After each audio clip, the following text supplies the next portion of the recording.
Quick question. Would you trust this man to fly a plane? Because he's about to explain to the pilot how to land the plane. But here's the thing. He has never flown a plane. He has never studied aviation, but he has watched a YouTube video. So clearly, he knows what he's doing. And the worst part, he's not guessing. He's not unsure. He's completely confident. And if you're thinking, wow, what an idiot, give it a second. Because you see, this kind of confidence doesn't come from skill. It comes from not knowing how much you don't know. And that's the trap. And that's exactly what someone decided to test. The Dunning-Kruger effect. In 1999, psychologists David Dunning and Justin Kruger tested people on grammar, logic, and humor, and then plotted something unsettling on a graph. The people who performed the worst thought they performed way above average. Not slightly wrong, wildly wrong. So why does this happen? Why does the brain do this? The answer is something called metacognition, which is a fancy psychology word meaning thinking about your own thinking, or in simpler terms, the ability to look at yourself and say,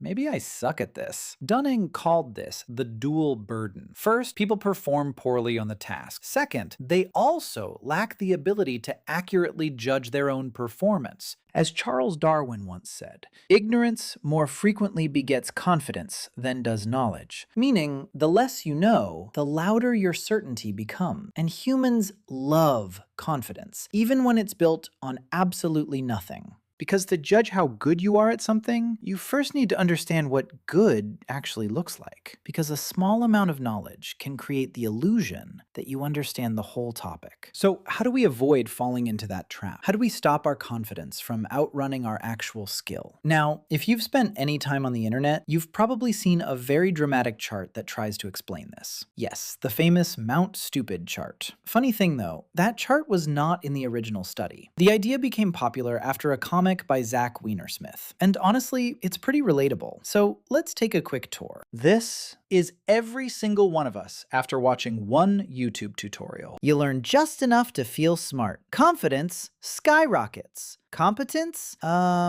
Still loading. And then reality shows up. And suddenly, you're sliding straight down into the valley of despair. Now you question everything. Your skills, your intelligence, your entire existence. And this is the part where you go cry in the shower. But some brave souls do something different. Instead of giving up, they start climbing again. They begin the climb of enlightenment. This is where real learning starts. You begin to realize just how much there is to know. And eventually, after a lot of learning, you reach a calmer place, the Plateau of Sustainability. This is where confidence finally slows down. You've learned enough to realize something important. You don't know everything. And that's okay, because real understanding doesn't mean having all the answers. It means knowing the limits of what you know and being comfortable saying, I'm not sure. So what's the lesson in all of this? It's not, look at those idiots who were wrong. Because the uncomfortable truth is,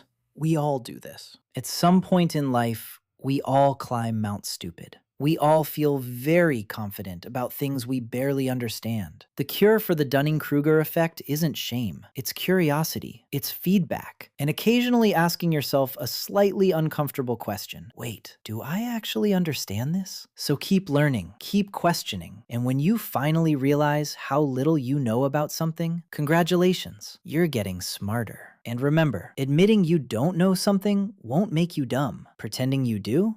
Yeah. That might.